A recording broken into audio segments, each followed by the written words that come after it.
GPF interest এখনো জমা হয়নি? তাহলে একটু জেনে নেওয়া যাক কবে আসবে final statement. Hi everyone, welcome back to my channel অঞ্জনার বাঞ্জনা। বন্ধুরা, তোমাদের সকলকে আমার এই ছোট্ট ইউটিউব চ্যানেলে স্বাগত জানাই। রাজ্য সরকারি কর্মচারীদের মধ্যে বর্তমানে একটি অত্যন্ত প্রাসঙ্গিক ও চিন্তার বিষয় হয়ে দাঁড়িয়েছে জিপিএফ ইন্টারেস্ট, অর্থাৎ জেনারেল প্রভিডেন্ট ফান্ড ইন্টারেস্ট। অনেকেই লক্ষ্য করেছেন যে 2025-26 অর্থবর্ষের জিপিএফ অ্যাকাউন্টে এখনও বার্ষিক ইন্টারেস্ট বা সুদ জমা পড়েনি। 2026-এর জিপিএফ স্টেটমেন্ট ডাউনলোড করে এই বছর ইন্টারেস্টের ঘর ফাঁকা দেখে সরকারি কর্মীদের মধ্যে বিভ্রান্তি তৈরি হয়েছে। তবে এই বিষয়ে অহেতুক আতঙ্কিত বা চিন্তিত হওয়ার কোনো কারণ নেই। প্রথমেই বুঝতে হবে যে বর্তমানে পোর্টাল থেকে যে স্টেটমেন্টটি দেখা যাচ্ছে তা চূড়ান্ত নয়। অ্যাকাউন্টেন্ট জেনারেল অফিস থেকে এখনও এই অর্থবর্ষের ফাইনাল স্টেটমেন্ট জেনারেট করা হয়নি।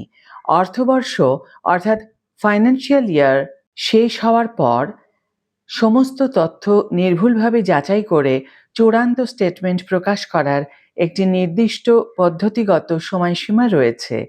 1. চূড়ান্ত স্টেটমেন্ট প্রকাশের সময়কাল। প্রতি বছরই এজি অফিস থেকে জিপিএফ এর সম্পূর্ণ হিসাব নিকাশ করে ফাইনাল স্টেটমেন্ট জেনারেট হতে সাধারণত জুলাই থেকে আগস্ট মাস পর্যন্ত সময় লেগে যায়। এটি একটি স্বাভাবিক সরকারি প্রক্রিয়া, কোনো অস্বাভাবিক বিলম্ব নয়। 2. স্টেটমেন্টে সই না থাকার কারণ।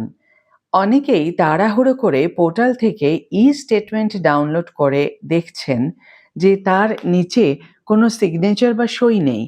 সই না থাকার সুস্পষ্ট অর্থ হলো সেটি এখনো ফাইনাল বা চূড়ান্ত স্টেটমেন্ট হিসাবে অনুমোদিত হয়নি। এটি কেবল একটি প্রভিশনাল বা সাময়িক তথ্য। 3. সুদের হার।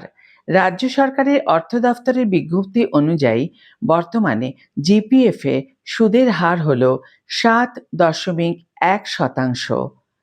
এই সুদের হিসাবেই নিজের প্রাপ্য অর্থ সঠিক সময়ে অ্যাকাউন্টে জমা হয়ে যাবে।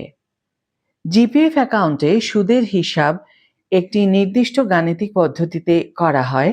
প্রতি মাসের শেষে জিপিএফ অ্যাকাউন্টে যে ব্যালেন্স থাকে তার উপর ভিত্তি করে মাসিক সুদ নির্ধারণ করা হয় এবং অর্থবর্ষের শেষে সেই সমস্ত মাসিক সুদ একসাথে যোগ করে ফাইনাল ব্যালেন্সে ক্রেডিট করা হয়। এই বিপুল সংখ্যক সরকারি কর্মচারীর ডেটা ও হিসাব নির্ভুলভাবে সম্পন্ন করতে অ্যাকাউন্টেন্ট জেনারেলের দপ্তরের কিছুটা অতিরিক্ত সময়ের প্রয়োজন হয়।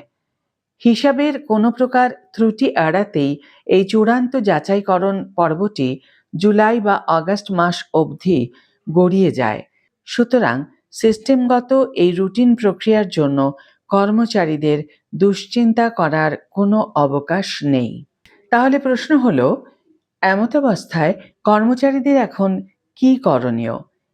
এই পরিস্থিতিতে রাজ্য সরকারি কর্মচারীদের অহেতুক দুশ্চিন্তা না করে কিছু সাধারণ বিষয় মাথায় রাখা উচিত।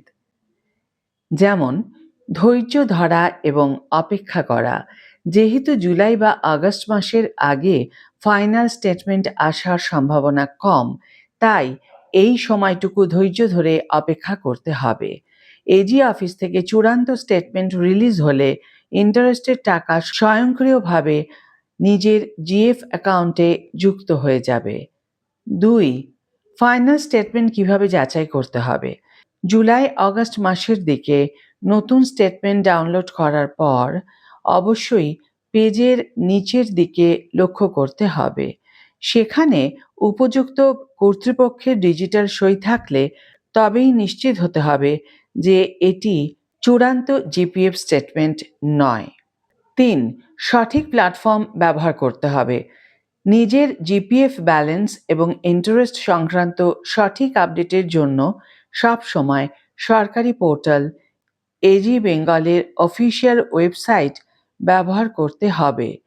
পরিশেষে বলা যায়, আর্থিক নিয়মাবলী মেনে প্রতি বছরই নির্দিষ্ট সময়ে ধাপে ধাপে এই কাজ হয়, তাই নির্দিষ্ট সময়ে নিজের সঞ্চিত অর্থের ওপর প্রাপ্য সুদ ঠিকই জমা হয়ে যাবে।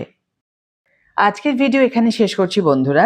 ভিডিওটি যদি কার্যকর বলে মনে হয়ে থাকে তাহলে অবশ্যই একটি ছোট্ট করে লাইক দিও, শেয়ার করো বন্ধুদের সাথে, কমেন্ট করে তোমাদের মতামত অবশ্যই জানিও। যারা চ্যানেলে নতুন তারা অবশ্যই সাবস্ক্রাইব করে যাবে প্লিজ। আজকের মতো বিদায় বন্ধু, দেখা হবে পরের ভিডিওতে। ভালো থেকো, সুস্থ থেকো, সঙ্গে থেকো।